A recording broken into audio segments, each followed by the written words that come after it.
I'm Ji Shen with the HoverCam. Today I'd like to introduce the Neo3, our newest model.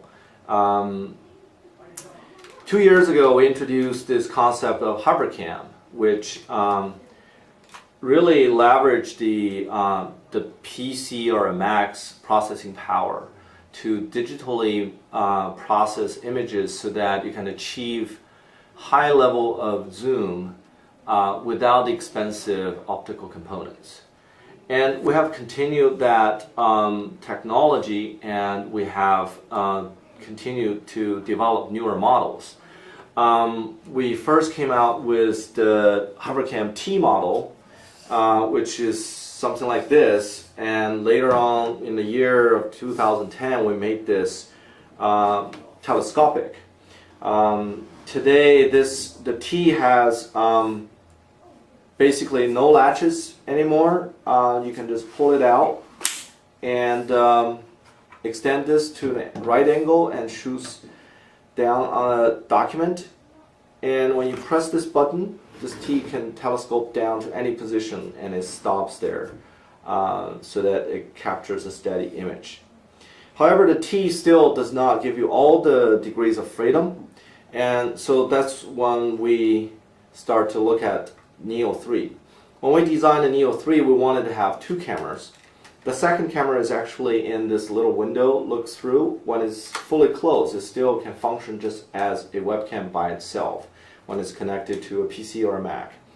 But mechanically, the structure has a lot more flexible constructions that can allow you to position the document camera at various angles, shooting at objects in virtually any direction that you desire.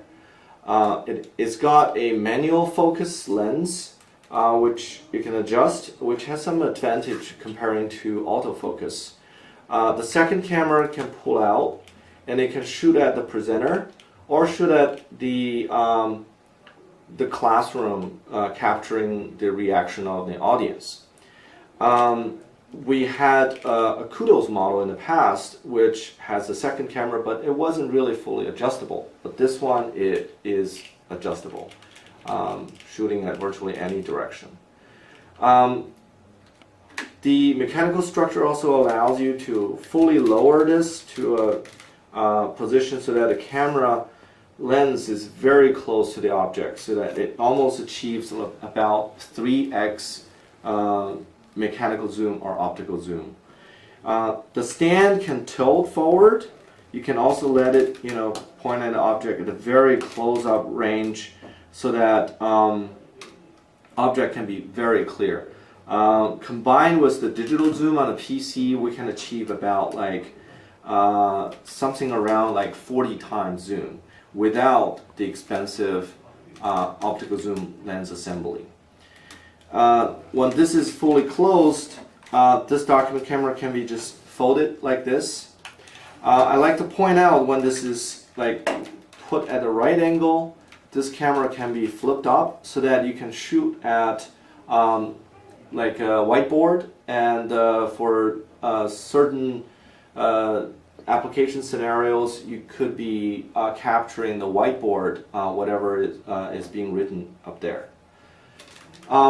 Next, I'd like to connect this up to a TV without a computer. The unique features about Neo3, aside from the mechanical structures with more degrees of freedom, is that it's got two simultaneous outputs, and they're symmetric in the sense that both output, one is VGA, one is USB 2.0. Both are very compatible, widely compatible with virtually any TV or projector, or with PC or Mac. But they give you full motion HD, and what that means is that full motion, we talk about 30 frame per second type of smoothness and frame rate, and at the same time, when it's at 720p HD, it gives you fairly decent clarity. So virtually any document or object can be put under this camera be shown pretty clearly in classrooms. So right now I can connect this to a TV. I have a TV here. I'm going to connect the VGA cable, and this camera does require an external power source. So I'm going to connect this power adapter, and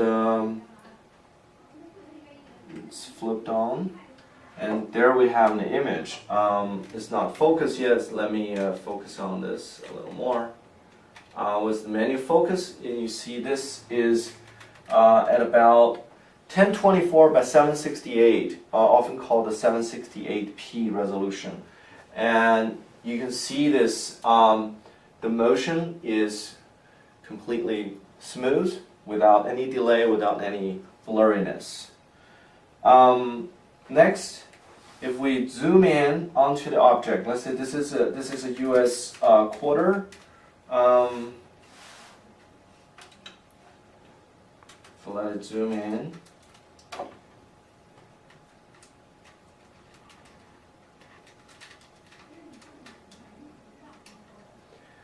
There you have a clear image of a US quarter, the back of it.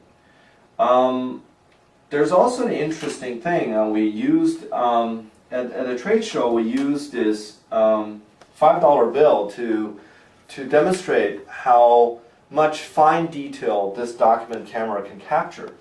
And let me demonstrate it here. Most people don't know that in the back of the $5 bill there are a lot of fine prints, tiny details like this.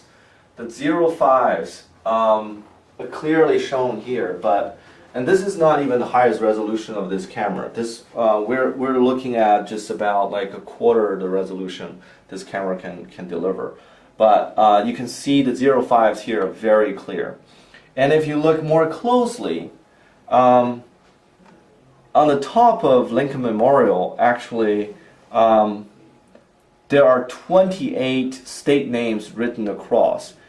And it's also shown here fairly clearly. We can read, here, Nevada, Nebraska, Colorado, North Carolina, Hampshire, Virginia.